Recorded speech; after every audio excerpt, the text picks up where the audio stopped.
My name's Barbara Crossley and I live in the Peak District in the centre of England. I'm a member of the bronchiectasis patient advisory group of the European Lung Foundation, and we're all deeply concerned about the future of antibiotics. I've had bronchiectasis all my life, suffering severe chest infections as a child in the 1950s and 60s, which led to lung surgery, a lobectomy of my left lung when I was 13. I'm now 68, and in 2009 I became colonised with Pseudomonas.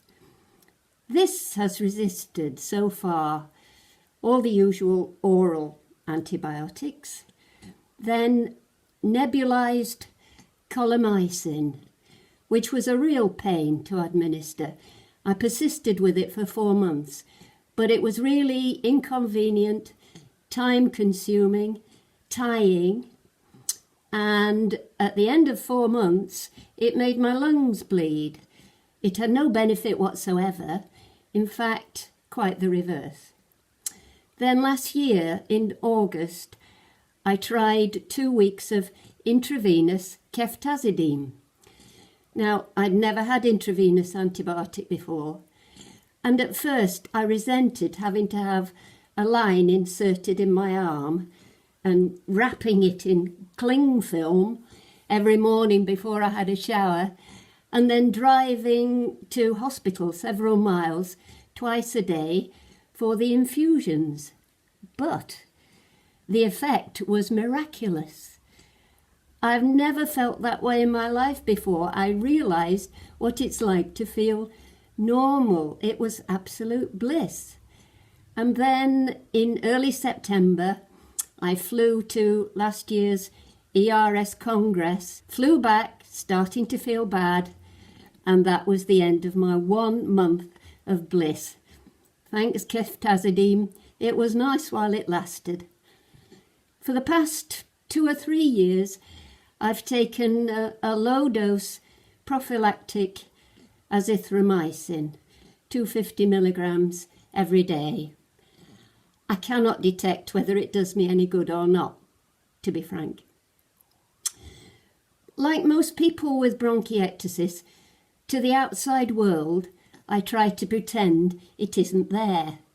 I have a good social life, I exercise daily, I never let it interfere with my work or with enjoying myself, and I've never been hospitalised since 1965, touch wood. But that is unusual for someone with severe bronchiectasis. Most people suffer severe disruption to their lives with this condition. I put my condition down almost solely to rigorous self-managed physiotherapy, because when the future of antibiotics is so uncertain, you have to take control of your own condition. You have to do what you can to live your life as best you can. First of all, I nebulize with saline every day, usually in the late morning, and it takes about 15 minutes.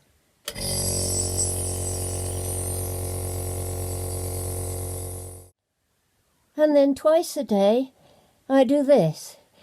This is called postural drainage because my chest is on a slope and it's enabling the mucus to drain so that I can get rid of it. And I combine it with the active cycle of breathing.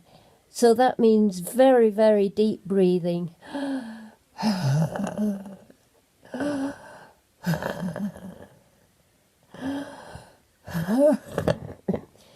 Followed by huffing and then coughing.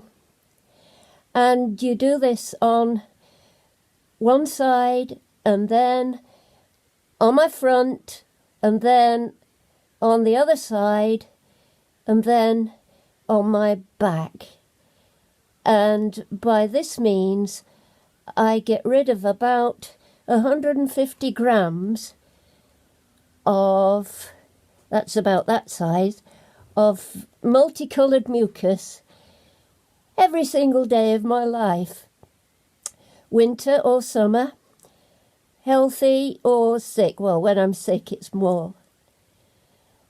I do this twice a day. It takes about 20 minutes each.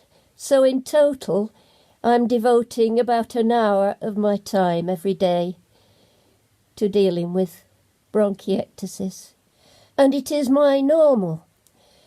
Also normal is taking over-the-counter painkillers, because most days Pseudomonas gives you a gentle all-over ache.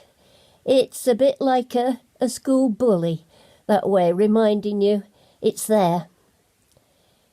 And in this background, it's hard to recognise an exacerbation, because what doctors describe as an exacerbation is my normal, and I don't want to be running to the doctors all the time. I work hard at physiotherapy because without it, my chest fills up and I start to feel ill very quickly.